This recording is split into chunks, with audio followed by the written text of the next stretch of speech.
안녕하세요. 오늘도 사연 튜브를 찾아주셔서 감사합니다. 오늘의 사연 시작하겠습니다. 안녕하세요. 여러분들은 고부 갈등 겪어보셨나요? 저는 시어머니와 고부 갈등을 겪다 결국 막장까지 간 여자입니다. 그래서 지금 그 얘기를 한번 해볼까 싶어서 용기를 내 사연을 보내게 됐습니다. 전 어렸을 적 고아로 자랐습니다. 지금도 제 친부모님이 누군지 전혀 알지 못합니다. 보육원 원장님을 엄마처럼 생각했고 원장님을 아빠 삼아 유년 시절을 보냈습니다. 원장님 말로는 제가 5살 때 할아버지가 눈물을 흘리며 보육원에 맡기셨다고 하는데 전 너무 어렸기 때문에 할아버지의 얼굴조차 기억을 하지 못합니다. 원장님, 우리 손녀 잘 좀 부탁드립니다. 제가 몸에 병이 생겨 더 이상은 이 아이를 키우지 못하게 됐네요. 잘 키워달라는 부탁을 드리지 않을 테니 부디 뜨뜻한 밥이라도 먹고 살게 해주세요. 그러면 제 소원이 없습니다. 할아버지는 그동안 무슨 일이 있으셨는지 제 부모님 얘기는 하지 않고 주름진 손으로 저를 부탁하셨다고 했습니다. 둘 중에 하나겠죠. 부모님들이 저를 버렸거나 아니면 부모님에게 안 좋은 일이 생겨 그동안 할아버지가 맡아서 키워주셨던지요. 하지만 할아버지는 더 이상 키울 능력, 조건이 되지 않으시자 오열을 하며 원장님에게 맡기셨다고 했습니다. 그렇게 5개월을 틈만 나면 찾아오셨거나 안부를 묻곤 하셨다고 했는데 그 이후에는 연락이 끊겼다고 했죠. 지금 생각해보면 할아버지가 그때쯤 하늘나라로 가셔서 저를 더 이상 찾아오지 못하신 게 아닐까라는 생각이 듭니다. 그렇게 저는 고등학교 때까지 보육원에서 지내게 됐습니다. 지내면서 외롭진 않았습니다. 제 옆에는 저와 비슷한 처지의 아이들이 많았거든요. 부모에게 버림받은 아이, 1년만 맡기고 돌아오겠다고 약속받은 어떤 친구는 8년째 제 부모님 소식도 듣지 못한 채 부모에 대한 원망으로 가득한 친구도 있었고, 사고로 부모님들이 돌아가셔서 홀로 맡겨진 친구들도 있었습니다. 저는 그 친구들과 서로의 미래를 걱정하며 우리 사회에 나가면 잘 살 수 있겠지? 보육원 출신이라며 사회에서 따돌림 당하는 거 아니겠지? 이런 불안한 생각을 하며 사춘기를 보냈었네요. 삶의 두려움, 사람들의 시선, 보육원에서 나온다면 혼자 이 세상을 감당해야 하는 막막함, 이 모든 것들이 우리들을 힘들게 하기도 했습니다. 여러분들도 아시겠지만 보육원 같은 시설은 일정 나이가 되면 나와서 자립을 해야 하거든요. 그래서 저는 보육원에서 나온 뒤 2평도 안 되는 고시원에서 사회생활을 해야만 했습니다. 세상에 나오니 외롭더군요. 항상 고민을 걱정하던 친구도 없었고 인자하게 저를 향해 상미야, 넌 충분히 잘할 수 있을 거야. 이 원장님은 믿어. 라고 말하며 항상 저를 응원해 주신 원장님도 없었습니다. 이제는 저 혼자서 이 모든 걸 결정하고 세상에서 살아가는 법을 배워야만 했어요. 그래서 저는 남들보다 2배, 3배는 노력해야 평범한 사람들과 조건이 맞았기에 아직 학생 티도 채 벗지 못한 소녀가 참 악착같이 살았던 것 같습니다. 그리고 제게는 한 가지 소원이 있었는데요. 그건 바로 대학교를 미대로 가는 게 꿈이었습니다. 보육원에서 지내면서 얼굴도 모르는 부모님, 할아버지 얼굴을 그리며 그림에 취미를 갖기 시작한 게 어느 순간부터는 제 꿈이 되어버렸네요. 하지만 미대를 가려면 많은 돈이 필요했어요. 그때부터 저는 온갖 아르바이트를 닥치는 대로 했습니다. 하루에 3-4개의 아르바이트를 하면서 힘들어서 눈물을 쏟을 때도 많았지만 한 가지 목표만을 위해 달려갔죠. 밤을 새우는 일은 부지기수였고 코피를 쏟는 건 일상이었어요. 하지만 전 그런 고단한 일상에도 포기하지 않았습니다. 그런 노력이 빛을 발한 것인지 남들보다 늦게 원하는 대학에 진학할 수 있었고요. 하지만 대학에 가서도 제 경제적인 문제는 늘 저의 발목을 잡았습니다. 전 남들과는 조금 다른 환경에서 뒤처지지 않기 위해 언제나 어금니를 깨물고 살았지만 현실을 부정할 수 없었습니다. 그래서 결국 제 꿈을 포기하고 졸업 후 디자인 관련 회사에 취직을 하게 되었어요. 그나마 전공을 살린다고 살린 분야가 바로 이쪽이었거든요. 아시는 분은 아시겠지만 디자인 계통이 박봉에다가 일도 참 많거든요. 처음엔 일을 배운다는 명목 아래 제대로 된 처우를 받기 힘든 곳이죠. 저도 다르지 않았습니다. 매일같이 야근에다 산더미처럼 쌓이는 업무는 절 답답하게 만들었습니다. 그래도 어쩌겠어요. 이것이 제게 주어진 삶인걸요. 제가 할 수 있는 건 제 삶에 충실하는 것 뿐이었죠. 안상미 씨, 오늘 야근하나? 네, 아직 시안을 마무리하지 못해서요. 오늘도 야근을 해야 할 것 같습니다. 잘 됐네. 나도 오늘 야근인데. 이따가 내가 맛있는 거 쏠게. 그래요? 감사합니다. 같은 팀에 있던 강 팀장님은 제게 유독 친절한 분이셨어요. 제가 회사에서 적응하는데 많은 도움을 준 사람이기도 했고, 고생한다며 커피라든지 밥 같은 것도 자주 사주시기도 하셨죠. 그때만 해도 처음에는 제가 회사에서 막내이다 보니 안쓰러워서 제게 잘해준다고 생각을 했었어요. 지금까지 한 번도 남자와 연애를 해본 적이 없었기 때문에 팀장님의 마음을 처음에는 읽지 못했습니다. 그런데 나중엔 알았어요. 그건 저에 대한 마음이었다는 걸요. 팀장님은 조금도 눈치를 채지 못하고 있던 제가 답답했는지 강 팀장님이 어느 날 불쑥 제게 고백을 하더라고요. 아니, 안상미 씨는 어떻게 그래? 네? 뭐가요? 내가 이 정도로 관심을 보였으면 싫다, 좋다, 무슨 표현이 있어야 할 거 아니야. 어떻게 아무 반응이 없냐? 사람 무안하게. 네? 그게 무슨 말씀이세요? 아휴, 그러니까 내가 안상미 씨를 좋아한다고. 무슨 말인지 이제 알겠어요? 네. 누가 절 좋아한다는 말 참 오랜만에 들어보는 말이었습니다. 그제야 말끔한 외모에 사근사근한 성격을 가진 제 앞에 서 있는 남자가 눈에 들어오더라고요. 저 참 눈치가 없는 사람이었죠. 아무튼 전 평소 제게 정말 잘해준 강 팀장님의 마음을 받아들였고 우리 두 사람은 연인이 되었습니다. 그리고 이내 결혼을 약속할 만큼 깊은 사이가 되었죠. 그때까지만 해도 전 제가 기대하지 않았던 행복이 제게도 찾아왔다는 생각이 들어 얼마나 좋았는지 몰라요.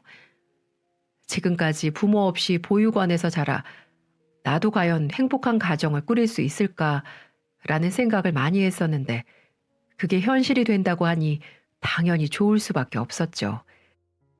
제게 남편이 생기고 제가 아내가 되고 어릴 적부터 꿈에 그리던 가정을 가질 수 있다는 희망에 얼마나 신났는지 몰라요. 하지만 그런 제 바람은 첫 출발부터 삐걱대기 시작했습니다. 바로 그 이유는 예비 시어머니 때문이었죠. 고아라는 사실을 미리 알고 있었던 남자친구의 어머니는 절 고운 눈으로 보지 않으시더군요. 정말 냉정할 정도로 말이죠. 상미 씨라고 했죠? 도훈이한테 대충 얘긴 들었는데 언제부터 고아원에서 지내게 된 거예요? 네, 저도 정확한 건 모르지만 5살 때부터였을 겁니다. 부모님에 대해선 전혀 모르고요. 아휴, 얼마나 독하면 그 어린아이를 그렇게 막 버린담. 아무튼 그건 그렇고 정말 도훈이랑 결혼을 하고 싶어요? 네? 아, 어머님이 허락만 해주신다면 오빠랑 잘 살고 싶습니다. 만약 내가 허락을 하지 않는다면 그럼 포기할 수 있어요? 네? 헤어지세요. 그게 상미 씨하고 우리 도훈이에게 가장 현실적인 방안이에요. 내가 이렇게 부탁할게요, 상미 씨. 어머니는 고아 출신인 저를 처음부터 영 마음에 들지 않아 하셨어요. 저를 따로 불러내신 시어머니는 나보고 자식 낳아서 부모 입장 돼보면 알 거라면서 이 세상에서 어떤 부모가 고아 출신 며느리를 드릴 생각을 할 거냐면서 대놓고 헤어지라고 말씀을 하시더군요. 정말 어처구니가 없었습니다. 저를 따로 만나자고 한 이유가 한마디로 고아 출신 며느리는 받고 싶지 않던 거였죠. 바로 그 말을 전하러 제게 왔던 거였습니다. 전 그 자리에서 아무 말도 하지 못했죠. 무슨 말을 해야 할지, 어떻게 대응해 나가야 할지 생각이 안 났거든요. 전 우선 생각해 보겠다고 말을 하고 그 자리에서 나온 뒤 곧바로 남자친구에게 전화를 걸었습니다. 먼저 남자친구의 입장을 다시 정확히 듣고 싶었거든요. 오빠가 내 연락처 어머님께 알려준 거야? 우선 오빠한테 말하지 말라고 해서 오늘 몰래 만나긴 했는데 우리 보고 헤어지라고 하시네. 좀 당황스러운 건 사실이야. 내가 아무리 못났어도 이렇게 나오시니 솔직히 기분이 나빠. 오빠가 확실히 중심을 잡아줬으면 좋겠어. 정 못하겠으면 우리 헤어지던지. 난 이런 결혼 생활 하고 싶지 않아. 상미야, 정말 미안하다. 엄마가 갑자기 왜 저러시는지 모르겠네. 내가 설득시킬 거야. 그러니 조금만 기다려줘. 다시는 너한테 엄마가 그렇게 행동 못하도록 만들 테니까. 넌 걱정하지 말고 있어. 알았지? 남자친구는 정말 제가 파혼이라도 선언할까봐 저를 매일매일 설득시켰어요. 하지만 미덥지는 않았습니다. 드라마를 봐도 그런 어머니들은 온갖 술수를 다 부려서 파혼시키려고 작정을 하잖아요. 전 우리 두 사람이 결혼까지 가긴 글렀다고 생각을 했죠. 하긴 부모에게도 버림받은 제 복에 무슨 결혼이겠습니까? 그렇게 반포기를 하고 있었는데 남자친구가 뜻밖의 소식을 들고 오더라고요. 상미야, 이제 됐어. 엄마가 우리 결혼 허락하셨어. 엄마가 직접 좋은 날 골라주신대. 이제 아무 걱정 안 해도 된다고. 그동안 많이 힘들었지. 뭐? 그게 정말이야? 진짜 어머니가 나랑 결혼하래? 그렇다니까. 진짜 결혼 허락 받았다니까. 그리고 너한테도 잘해주시겠다고 약속까지 받았으니까 시집살이 같은 건 걱정 안 해도 돼. 우리는 아이 낳고 잘 살기만 하면 된다고. 전 믿어지지가 않았습니다. 역시 자식 이기는 부모가 없다는 말이 맞는 걸까요? 대체 어떻게 설득을 했는지는 몰랐지만 어머니가 결국 우리 결혼을 승낙했다는 겁니다. 오빠, 자세히 말해봐. 어머니는 나 싫어했잖아. 그런데 어떻게 설득한 거야? 처음엔 완강히 반대를 하셨는데 대신 몇 가지 조건을 들어주면 허락을 해준다고 하셔서. 조건? 무슨 조건? 실은 결혼하고 3년은 부모님하고 합가한다는 조건이야. 뭐라고? 그럼 나보고 시부모님을 모시고 살라는 거야? 그렇게 됐어. 의논하지 못한 건 미안한데 엄마가 그렇게만 해준다면 딸처럼 대해주시겠대. 그러니 아무 걱정 안 해도 돼. 그리고 집에 나도 있고 우리 아버지도 있잖아. 그리고 그렇게만 해준다면 우리 독립할 수 있도록 3년 뒤에 아파트도 장만해 주신대. 이 정도면 나쁜 조건 아니지 않아? 사실 나도 지금 당장 독립하기에는 모아놓은 돈도 별로 없고. 그러니 우리 3년만 고생한다 생각하고 우리 집에 들어가자. 그 대신 내가 지금보다 더 잘할게. 뜻밖의 말이었지만 곰곰이 생각해 봤습니다. 시부모님과 함께 산다는 게 무척 불편한 일이겠죠. 하지만 전 수십 명과 함께 지내야 하는 보육원에서도 살았던 사람입니다. 여러 사람과 함께 지낸다는 것에는 큰 거부감이 없었어요. 그리고 부모님의 정이라는 거 단 한 번도 느껴보지 못한 제게는 시부모님을 모시고 사는 것도 뭐 나쁘지 않겠다는 생각이 들었죠. 그리고 그때는 남편이 옆에 있는데 설마 무슨 일이 벌어지겠어? 이런 생각을 했던 것 같아요. 그럼 다른 조건은 3년간 부모님과 함께 산다. 그거 말고 또 뭐가 있는데? 아, 다른 건 사소한 거야. 신경 쓰지 않아도 돼. 그래? 그럼 좋아. 그런 조건이면 나도 받아들일 수 있어. 저는 남편의 제안을 받아들였습니다. 이제 든든한 가정을 꾸리고 행복하게 잘 살기만 하면 된다고 생각을 했죠. 그렇게 우리 두 사람은 곡절 끝에 부부의 연을 맺었습니다. 결혼식은 제가 친인척이 없는 관계로 조촐한 스몰 웨딩으로 치렀어요. 이런 날 친부모님이 계시지 않는다는 사실이 무척 서글펐지만 없는 것보다 그 자리에 주인공이 될 수 있는 것만으로도 감사했죠. 이젠 평생의 반려자가 생겼고 시부모님도 생겼습니다. 제게도 가족이라는 게 생긴 겁니다. 전 그 사실이 실감이 나지 않을 정도로 좋았어요. 절 기다리고 있는 시련은 꿈에도 모른 채 말이죠. 어느 날 결혼을 하고 시어머니가 저를 방으로 불렀습니다. 어머님, 부르셨어요? 그래, 도훈이한테 얘기는 들었지? 혼인신고는 내가 허락할 때까지는 하지 않는 거다. 네? 혼인신고를 하지 말라뇨. 결혼을 했는데 왜 혼인신고를 하지 않아요? 요새 결혼했다고 무조건 혼인신고부터 하는 사람이 어딨니? 니들도 살아봐야 맞는지 안 맞는지 알 거 아니냐. 그게 내가 이 결혼 허락을 하는 대신 내민 조건이었으니까 딴소리 말고 그렇게 해. 우리 혼인신고를 왜 시어머니가 개입을 하는지 이해할 수가 없었습니다. 그리고 남편은 왜 이런 말을 제게 미리 하지 않았는지 화도 나더라고요. 마치 결혼하기 싫다는 남자 제가 억지로 꿰서 한 것 같은 기분이 들더군요. 알고 보니 남편은 결혼을 반대하는 어머니를 설득하기 위해서 이런저런 조건들을 전부 수용한 모양입니다. 제게 사소한 조건이라고 했던 것들이 결혼하고 나서 하나둘씩 나오기 시작했습니다. 참나, 지금 생각해도 화가 나기 시작하네요. 그리고 당분간 니들 살림은 내가 관리하기로 한 것도 알고 있지? 살림을 어머니가 관리한다고요? 그럼 도훈이가 벌어온 돈을 네가 관리하려고 했니?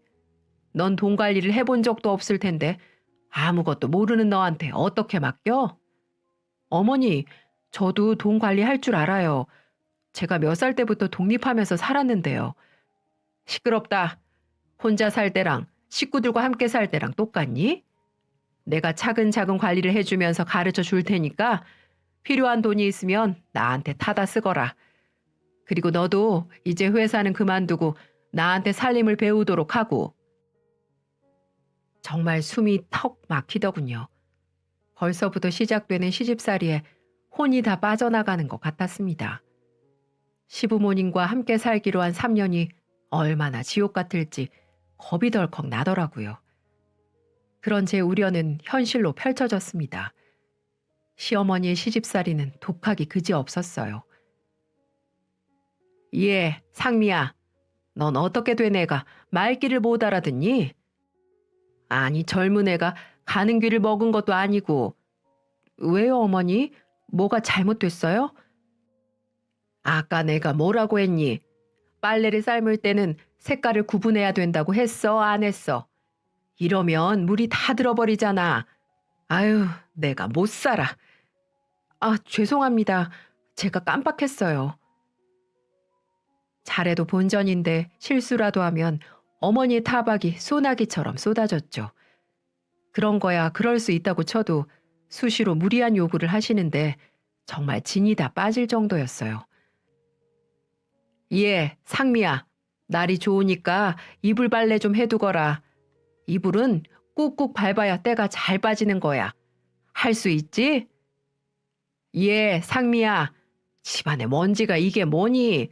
구석구석 청소 좀 잘해봐. 청소기 돌리고 난 뒤에는 꼭 물걸레로 구석구석 닦아야지. 살림을 가르쳐 주시는 건지 살림을 할 사람을 부려먹는 건지 구분이 잘 되지 않았습니다. 보육원에 있었을 때도 이 정도로 일은 하지 않았던 것 같아요. 그래도 전 꾹 참았습니다. 몸이 힘든 거야 자고 일어나면 괜찮아지니까 견딜 수 있다고 생각했어요.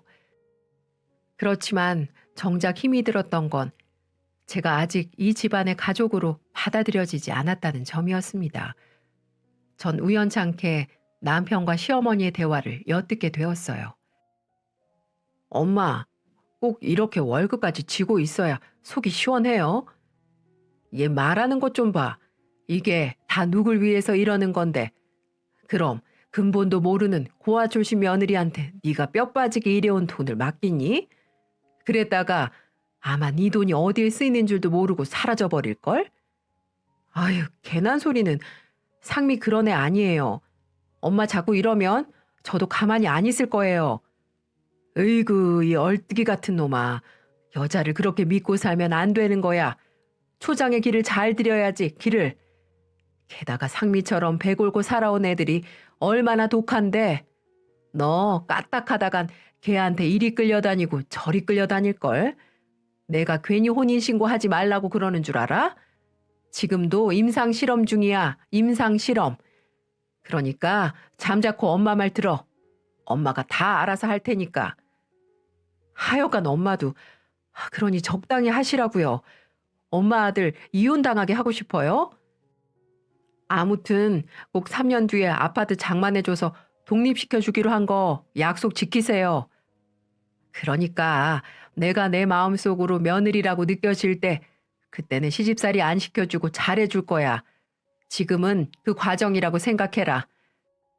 만약에 여기서 네가 상미 편들거나 내가 하는 일에 꼬투리 잡는다면 더 심해질 줄 알아. 알겠어? 그러니 적당히 하시라고요. 혼란스러웠습니다. 믿었던 남편까지 시어머니의 역성만 들고 있으니 정말 혼자서 남겨져 있는 것 같은 기분이더라고요. 이제 어떻게 살아야 할지 눈앞이 캄캄해졌습니다. 전 남편에게 따져야겠다고 생각했어요. 이대로는 억울해서 살 자신이 없더라고요. 하지만 남편은 엄마 장단에 맞춰준 것뿐 진심이 아니라며 변명을 하는 겁니다. 장단을 맞춰줬다는 말도 화가 났습니다. 남편이란 사람이 자기 아내가 그런 취급을 받는데도 어쩜 저렇게 태평할 수가 있을까요?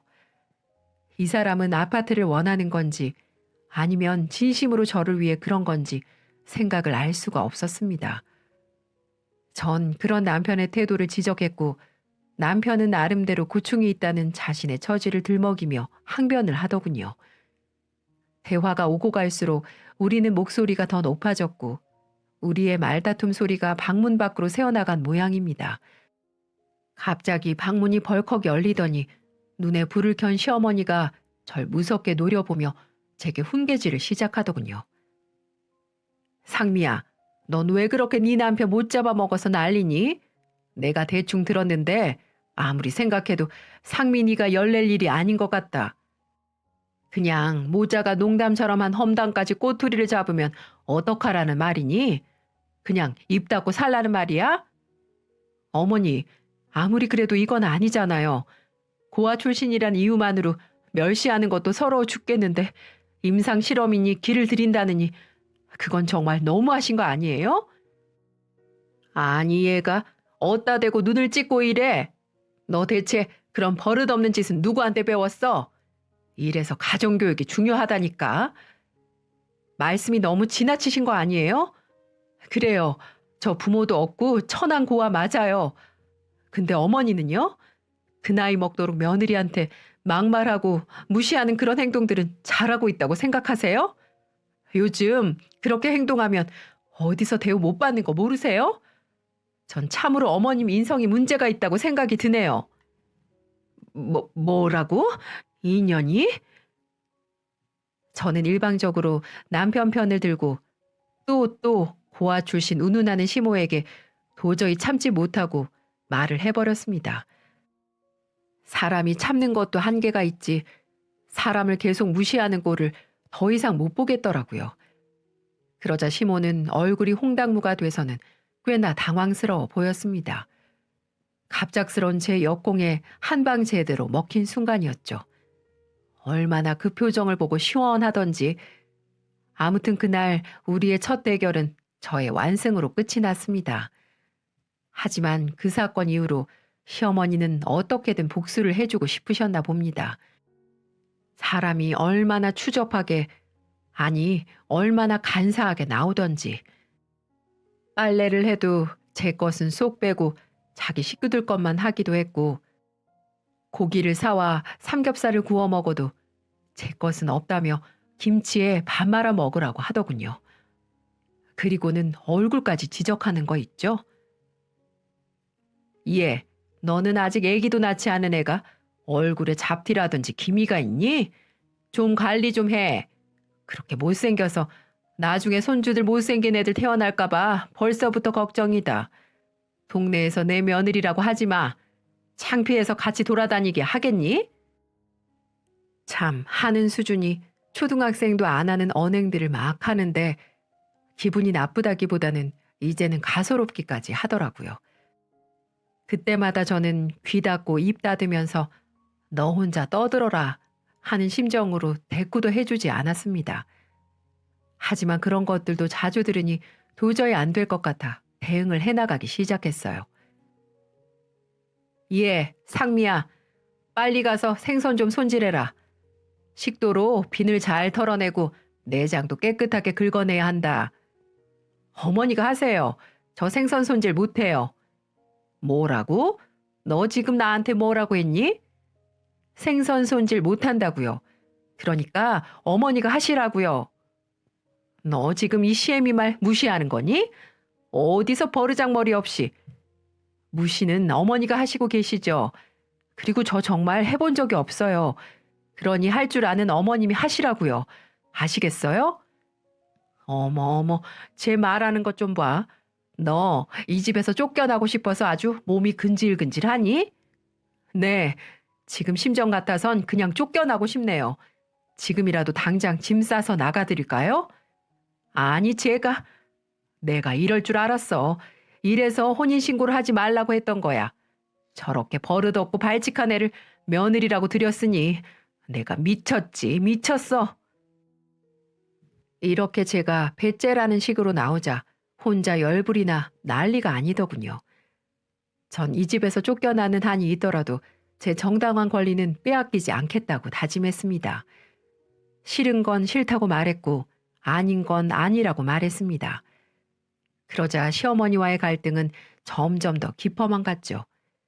이제 어머니는 대놓고 남편에게 이혼을 요구하더군요.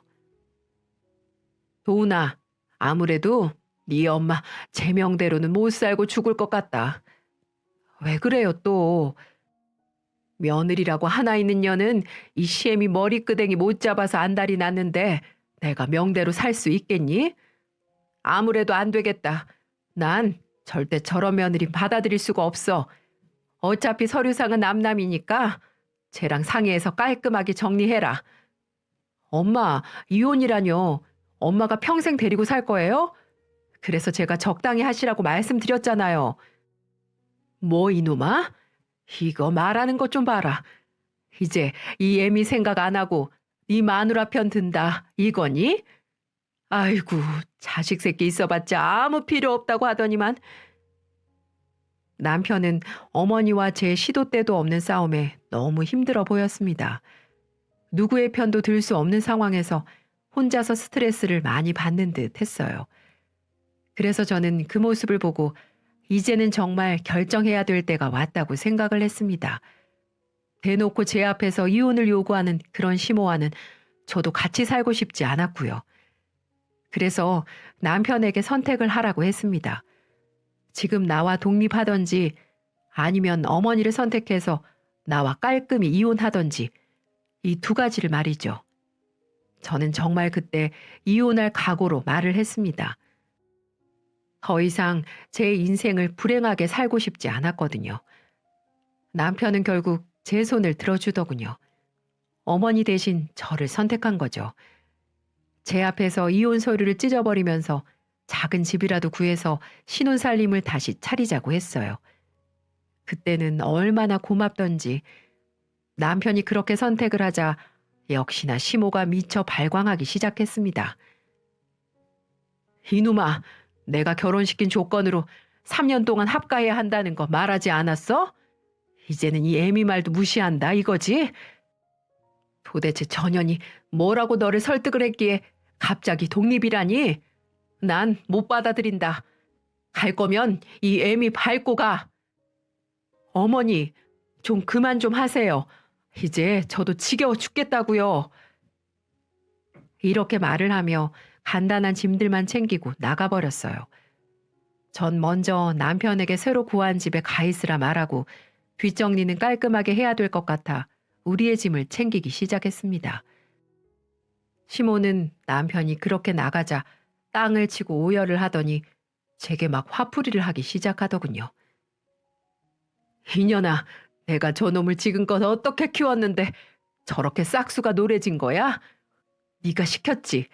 네가 이렇게 하라고 구슬린 거 아니야? 적당히 좀 하세요.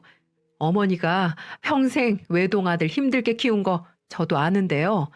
저도 얼굴은 모르지만 누군가에겐 소중한 딸이었어요. 자기 아들 소중한 거 알면 남의 딸 소중한 것도 아셔야죠.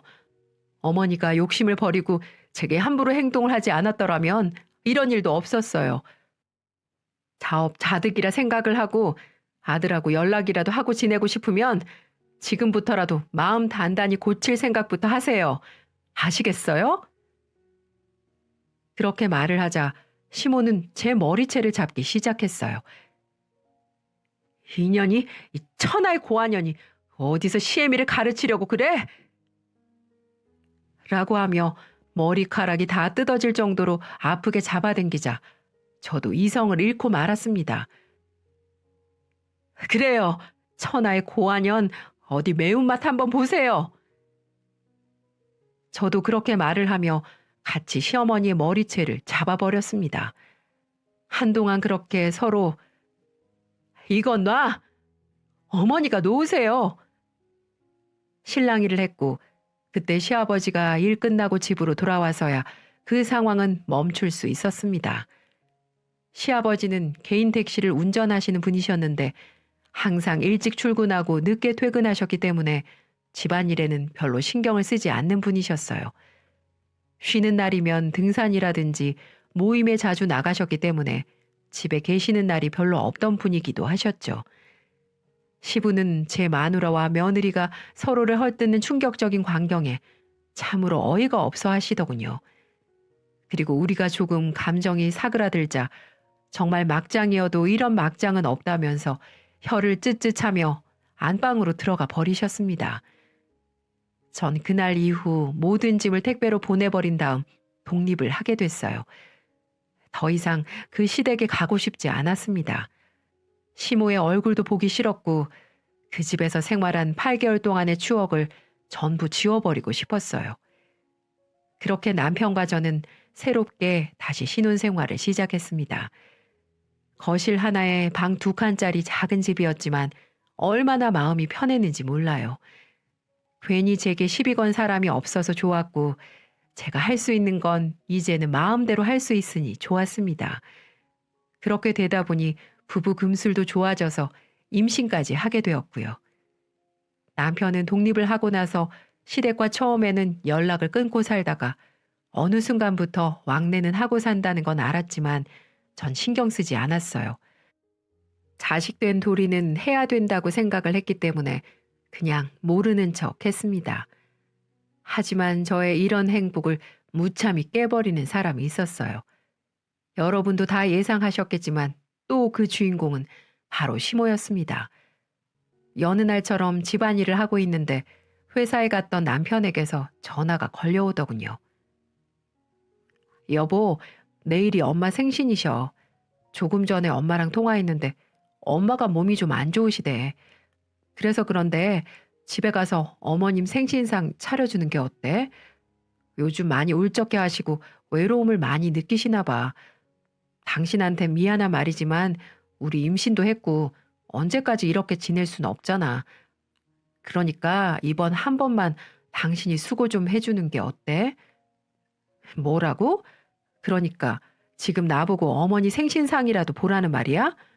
지금 독립한 지 5개월밖에 안 됐는데 그 지옥 같은 데를 또 찾아가라고? 그리고 나 임신 중인 거 몰라? 만약에 험한 꼴 당하거나 스트레스 받아서 잘못되면 당신이 그때 책임질 거야? 알았어. 내가 미안해. 사실은 엄마가 부탁하더라고. 당신도 좀 데리고 오라고. 난 중간에서 둘 사이를 어떻게든 풀게 해주고 싶어서 이 말을 했던 건데 내 생각이 짧았네. 미안해. 내가 못 간다고 말할게. 남편의 마음도 이해가 갔습니다. 이 세상에서 가장 소중한 두 사람이 서로 남보다 못한 인연을 맺고 있으니 중간에서 답답하고 힘이 들었겠죠.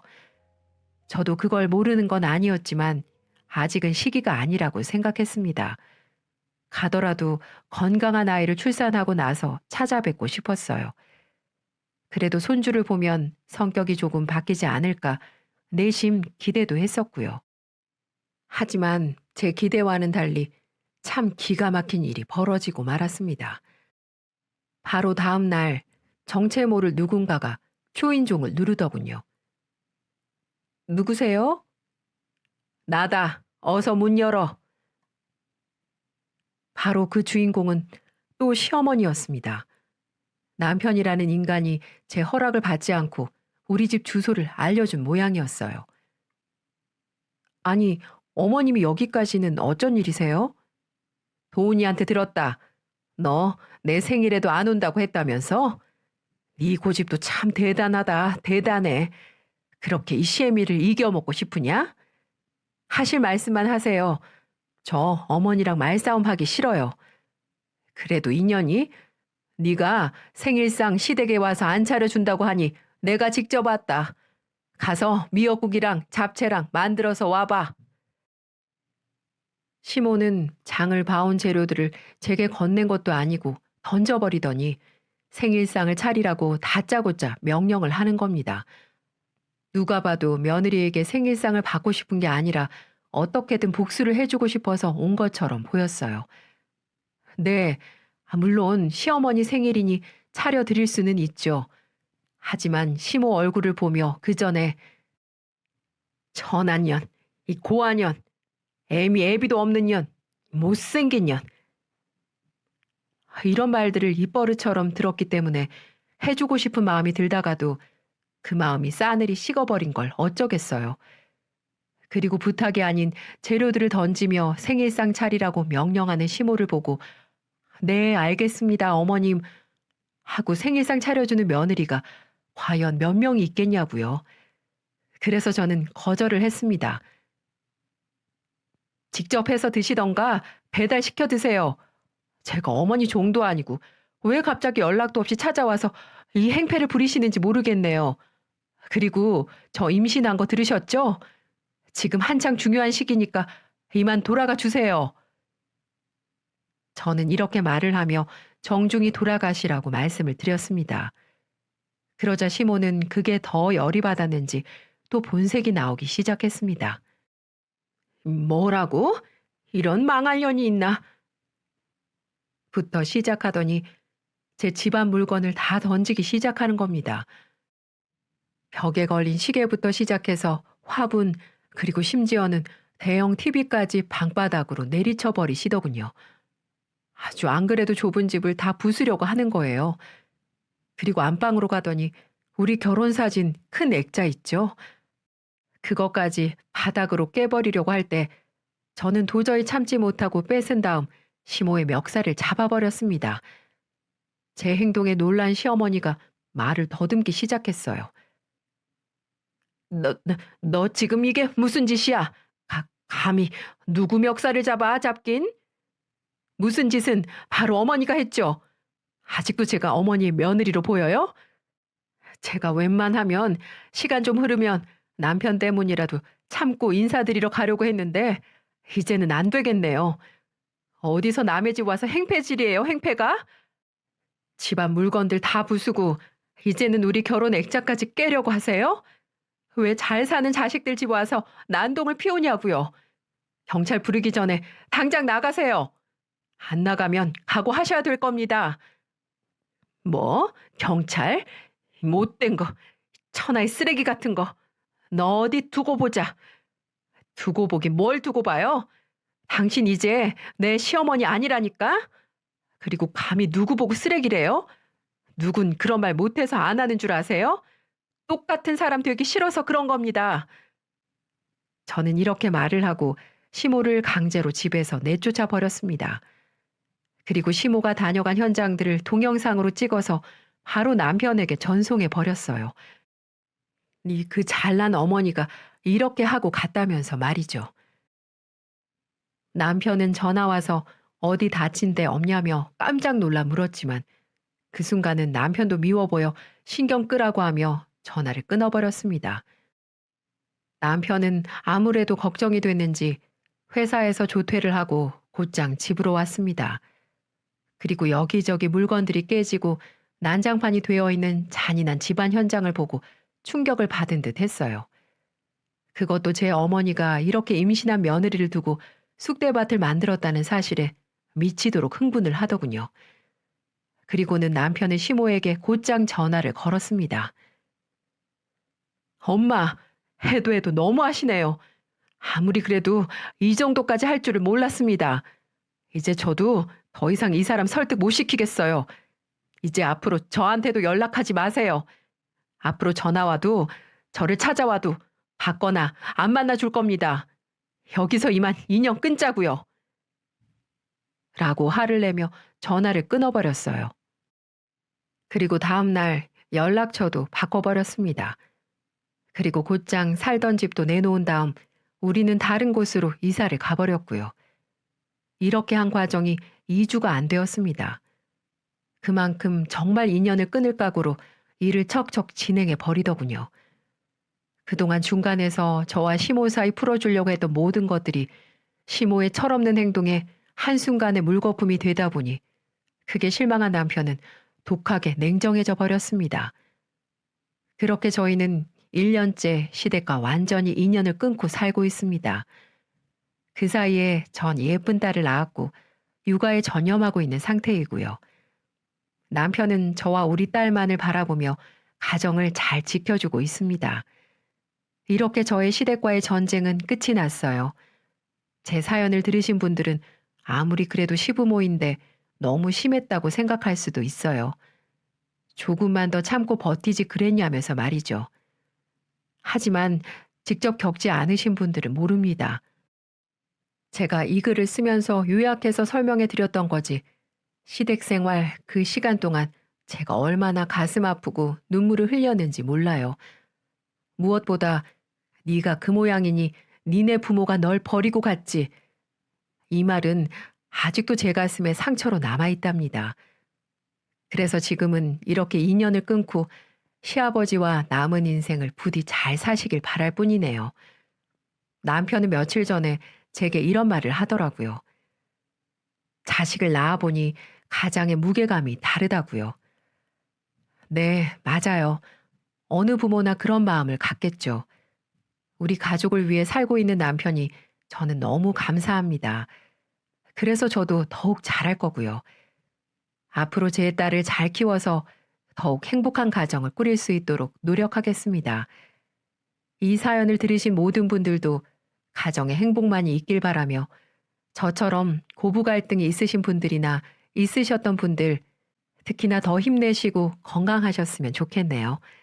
지금까지 긴 사연 들어주셔서 감사합니다.